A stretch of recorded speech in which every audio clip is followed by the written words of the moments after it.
What if everything in Severance ties back to a single bloodline? The bloodline of Kier Eagan. And what if Gemma is a part of Kier Eagan's bloodline? The dumbest thing I've ever heard. Right? No, seriously. And let me explain why this could be true. Remember back in episode 4 when we learned about Kier Eagan's quote unquote twin brother Dieter Egan? More specifically, we learned that Dieter apparently, and I quote, spilt his lineage upon the soil. He turned into the forest because he masturbated. Initially, we thought, like Helly said, that it was just a reference to masturbation. But what if it's deeper than that? What if the quote-unquote soil wasn't a metaphor for waste, but instead for a continuation of the Egan bloodline?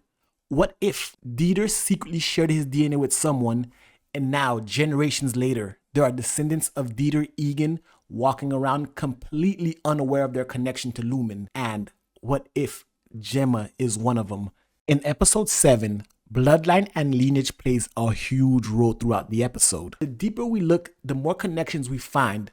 So let's break it all down. I think one of the biggest clues to this is how Mark and Gemma met. Mark and Gemma met at a blood drive. The reason I think this is important is because that blood drive may have been the very first time Lumen found out about Gemma's DNA, Gemma's bloodline, because that's the first time they got it and tested it. That's what put them onto Gemma. I think Lumen used blood drive to secretly test their genetic heritage and discover who Egan relatives are, because we know when it comes to Lumen as a whole, everything they do is in service for Kier Egan. It's almost like, not almost, they actually deify Kier Egan.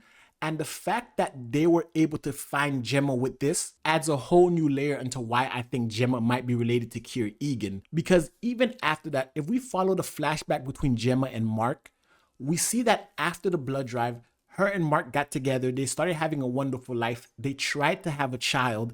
It didn't work. She had a miscarriage. And then she went to a fertility clinic. The fertility clinic is really the biggest evidence in all of this. That fertility clinic, I believe, is ran by Dr. Maurer. Dr. Maurer is the same doctor who works for Lumen now and has been testing and torturing pretty much Gemma in this weird one-sided relationship. We're going to talk about their relationship a little later, but from the very first time that Gemma and Mark go to the fertility clinic, we see Dr. Maurer. It was quick, but notice how he watches Gemma. He looks at her. It's almost like it was a planned setup. Because they got her blood from the blood drive, they know exactly who she is. And now when she came into the fertility clinic, Lumen has had their eye on her. And you can see that it was a subtle glance, but Dr. Myra watched her almost like he was anticipating her to come in here. From the fertility clinic, we know that her and Mark has tried different fertility methods to see if Gemma could get pregnant. But the thing is, they're getting their fertility treatment from Dr. Maurer. And we see that Dr. Maurer is actually in love with Gemma, and he learned to love her, and it's all part of Lumen's big conspiracy. So I believe that the fertility treatment that they were giving her was never for her to have a child with Mark at all. Because I think she has Lumen bloodline, I believe they don't want her and Mark to actually have a child, actually perpetuate this bloodline. Which, if we think about it and we go back to the start of season 2, when Helly R's Audi was talking to her father and he called her a fetid moppet, he looked at her in disgust. Initially, we thought it was because of her failure with the Severance, but what if it's because of her relationship with Mark? Remember, Helly R was obsessed with that relationship with Mark, and she's doing whatever she can to get her father's attention. The reason why I bring this up, I think Mark was the perfect candidate for Cold Harbor because for some reason, he seems to have Lumen blood gravitational pull. And here's what I mean by that. Mark was with Gemma, who I believe is an Egan. Mark is also with Helly, who is a confirmed Egan. And you can start to see why something about Mark needs to be tested, because something with him and the Egan bloodline does something. Or maybe I'm looking too deep into this, but I think that has something to do with it. And we can tie that into Gemma's journey throughout all the mysterious rooms. Because I think we have to look at all the connections that are happening. What if Mark's connection is the reason why they have Gemma in these rooms doing these different experimentations?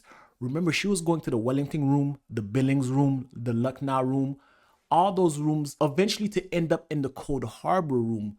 But here's what I noticed. The name of these rooms are awfully similar to some of the files that the MDR floor is working on. I think that is a direct connection between their work and their experiments on Gemma. Whatever Mark is working on, whatever project and file he's currently working on, it ends up being something that Lumen tests Gemma on. And it's not just Mark. It's also Irving. It's also Dylan.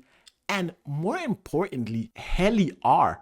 Remember back in season 1, when Helly was working on her project, Mr. Milchek and Miss Cobell was watching her, keeping an eye on her. Initially, I believed that Helly R only went in there to show how Severance worked, but from what I'm gathering now, it seems that they're also experimenting on Helly R. Let's not forget, in the first season, when they were trying to explain to Helly R what they're looking for when they're doing the refinements, they told her it was just a feeling and you'll know it when you see it. I feel like everyone always found that weird, but what if that feeling, the feeling that they're looking for, is something that's triggered by some level of familiarity, and that's why they're using that to test whoever is on that floor. In this scenario, it's Gemma. But I have another theory. I think Irving might be another person who has Egan bloodline. I say this because the connection to the export hall. Gemma is taken through the same elevator hallway that Irving's Audi kept drawing, and Irving's Audi is drawing it. It makes me think that Irving's innie actually went there, and that's a memory that's bleeding through. I think what happened is Irving was also in that floor because for some reason Irving's Audi has it out for Lumen and he keeps drawing that door. Not a lot of people see that door. The only departments that really see that door is O&D, Dr. Maurer, and Gemma. So how exactly does Irving draw it from memory unless he's been there? And we have evidence of memory bleeding. It's part of reintegration, but it's also showing that Severance was not holding up when it came to Irving. Remember in episode 6 when Drummond was asking Dr. Maurer, how are the Severance barriers holding up between Mark and Gemma?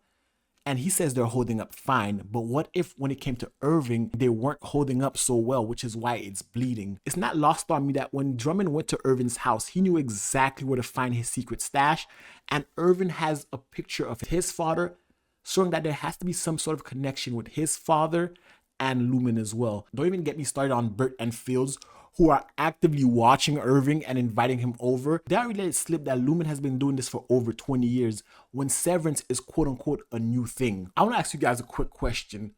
When it comes to Kier's twin brother Dieter, do you actually think he's real or he's just a personification of Kier Eagan? Here's why I say that. Lumen is working on Severance, essentially a way to detach yourself from your trauma, detach yourself from your shame, detach yourself from anything that you do not want to experience. The way that Kier talked about Dieter, it seems like he didn't really exist. What if Dieter was just a personification of Kier, a way that Kier was able to quote unquote sever his mind from his body, disassociation almost, and Kier was the one who was siring secret children and defiling his own legacy, and in order for him not to dirty his own name, he put it all on a quote-unquote twin brother Dieter, which would explain why they're trying so hard to master Severance, to make sure that you can block off negative experiences from your memory from ever affecting your day-to-day life. That ties directly into a shame that someone like Kier Eagan would have, someone who is deified. Let's not forget, there is a level of hubris when it comes to Kier Eagan. Mr. Milchek is a prime example. They turned Mr. Milchek, a black man, into Kier Eagan, almost saying that Kier is the model, Kier is the father. It's almost like he's a god, and the closer you are to him, his bloodline, the closer you are to God almost. When it comes to those religious symbolisms, when you're sharing that bloodline, it's almost like it's a privilege. So if Kier, who I know is weird because almost everyone who works for Lumen is weird, was out here spilling his lineage upon the soil, quote unquote, and now he's ashamed of it. If he could sever, which is what Mr. Milchek kind of alluded to in episode 4 when he talked about Kier Eagan, Mr. Milchek explained that this is where Kier Eagan mastered the 4 tempers. Once you master the 4 tempers, you can disconnect. And that's why he gave the story of Dieter Egan on his deathbed. It's almost like a Targaryen from Game of Thrones legitimizing all his bastards on his deathbed. It could be the same thing he was doing by saying, hey, my quote-unquote twin spilled his lineage upon the soil. And now, by virtue of Lumen having so much power, they're able to track down the people of Kier Eagan's bloodline. It's not lost on me, Helly is also being recorded, and there's the gravitational pull between her and Mark. The same thing with Gemma, and Dr. Mauer's obsession with Gemma, the fact that he was following her before she even joined Lumen. I feel like it all ties together, but that's just my theory. What do you think about this theory? I'd love to hear your thoughts about it in the comment section below. Guys, if you like this video, give it a thumbs up, hit the subscribe button, and until next time, peace.